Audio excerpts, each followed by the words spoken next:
Edustaja Jokelainen, olkaa hyvä. Arvoisa puhemies, jos nyt olen oikein ymmärtänyt, niin hallituksen tavoitteena on ollut työllisyyden kasvattaminen, kasvun luominen, velan taittaminen ja hyvinvointivaltion vahvistaminen. Kiitoksia. Edustaja Östman, olkaa hyvä.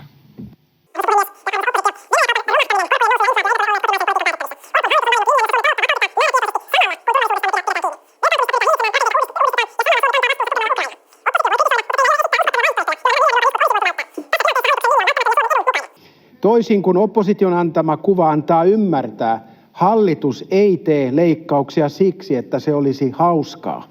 Teemme kaikkemme hillitäksemme velkaantumista.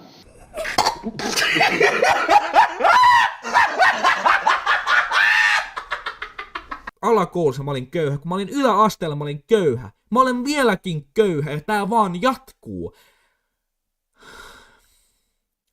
Mä haluaisin päästä sellaiseen rahalliseen tilanteeseen, että mun ei tarvis huolehtia tai stressata, että riittääkö mulla rahat vuokran maksamiseen. Ja se ei ole mahdollista. Mä en saa töitä, mä en saa rahaa mistään.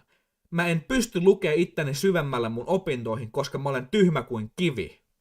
Mutta kun mulla se on joka kuukausi, joka arkinen päivä on sellaista, että onko mulla rahaa tähän? Voinko mä käydä kaupassa ostaa jauhelihaa ja makaronia?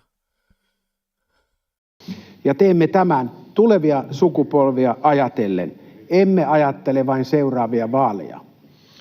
Kiitoksia. Edustaja Viitanen, olkaa hyvä. Herra puhemies, kyllä tämä on ylimielisyyden huippu.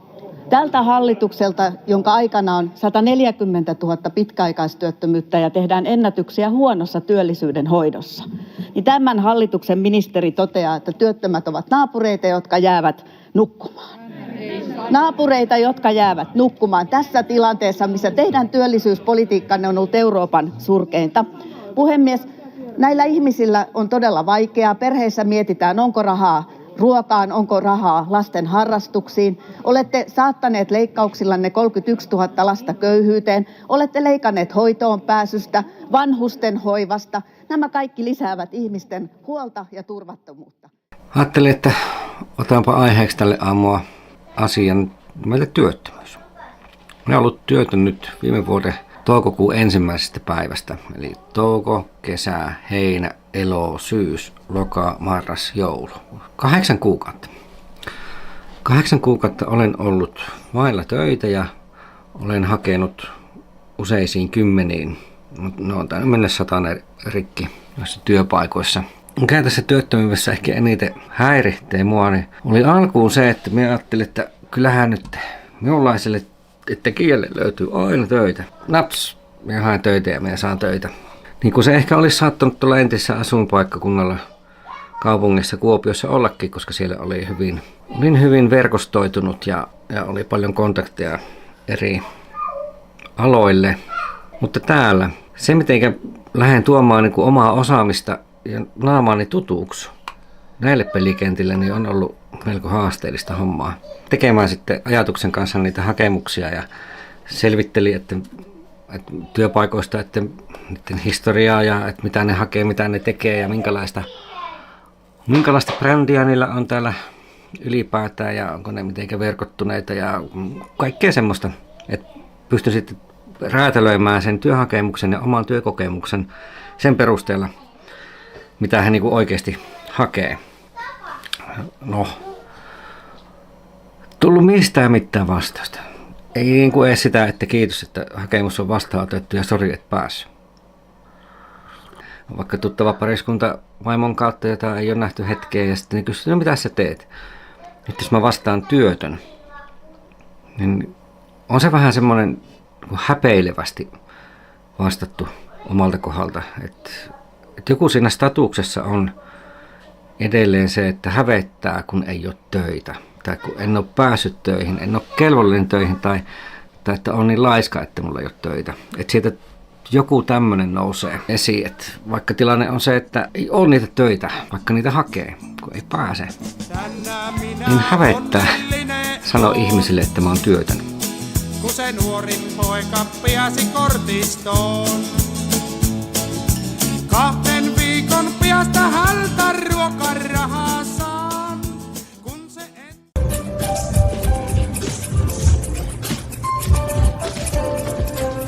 He's really taking his time, huh? Yeah, he's focused. Let him work. I trust Arvoisa herra puhemies, jos käydään tilannekuvaa läpi, niin tosiasiahan on se, että Suomessa on Euroopan pahin työttömyys. Meillä on työttömiä tällä hetkellä noin Espoon kaupungin asukkaiden verran. Ja uusi erittäin kipeä ilmiö meillä on esimerkiksi korkeakoulutettujen niin sanottujen akateemisten henkilöiden työttömyys, joka ilmeisesti on isompi kuin koskaan aikaisemmin. Pitkäaikaistyöttömien määrä on kasvanut valtavasti, kuten täällä aikaisemmin jo kerrottiinkin. Ja tietysti nuorten työttömyys on aina ikään kuin tulevaisuuden syömistä ja nakertamista. Ja meillä on mahdollista, että me menetetään valtavasti hyviä suomalaisia jatkossa. Ja mielestäni, puhemies, on myös selvää, että hallitus on tehnyt liian vähän tai olette tehnyt vääriä asioita. Paljon voimakkaammin pitäisi tähän suurtyöttömyyteen tarttua, ja tämän vuoksi keskusta jättää ensi viikolla välikysymyksen tästä asiasta, koska tämä on vakavin ongelma, ehkäpä vakavin ongelma meidän yhteiskunnassa tällä hetkellä. Mutta kysyn nyt kokoomuslaiselta työministeriltä Marttiselta, olisiko täsmätoimia tarjolla nuorisotyöttömyyteen, olisiko täsmätoimia tarjolla pitkäaikaistyöttömyyteen, esimerkiksi työnantajamaksujen alentamista? Kävisivätkö nämä keskustan keinot teille, työministeri? Kiitoksia. Ministeri Marttinen, olkaa hyvä. Arvoisa puhemies, voimme istua edustajan kanssa vaikka kahvikupposelle tässä ja käydä vähän tarkemmin läpi keskustan ehdotuksia, mutta haluan kuitenkin muistuttaa teille, että minkä totesin jo, on otettu käyttöön juuri nyt uusi työkalu työttömänä olevien nuorten auttamiseen, nuorten työllistymisseteli, joka nimenomaan nyt tähtää siihen, että ne nuoret, jotka ovat jääneet tässä vaikeassa tilanteessa ilman työtä, niin he saavat myös erittäin korkean tuen taas työnantajalle siitä, että he pääsisivät vastaavasti töihin. Me käymme läpi sitä, että miten näitä julkisia työllisyyspolitiikan välineitä voitaisiin käyttää vielä vahvemmin tukemaan sitä, että ihmiset taas vastaavasti pääsevät työsyrjään kiinni. Me laajennamme mahdollisuuksia myös opiskella, kun ollaan työttömänä. Se totta kai helpottaa sen uuden työpaikan löytämistä ja saamista.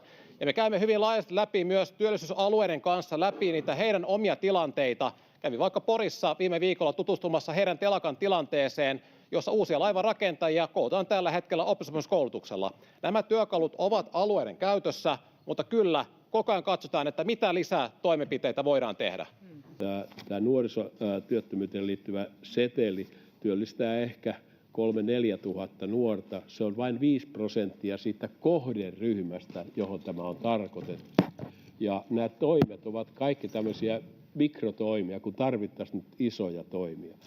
Ja tässä puhutaan, että opiskellaan työttömyysturvalla, niin toivoisin, että pystyttäisiin opiskelemaan työttömyysturvalla työvoimapula ammatteihin ja aloille ja madallettaisiin työllistymisen kynnystä. Arvoisa pääministeri, teettekö te keväällä päätöksiä, että tulee merkittävimpiä työllisyys- ja työllistämistoimia, mitä tähän mennessä on tehty? Ei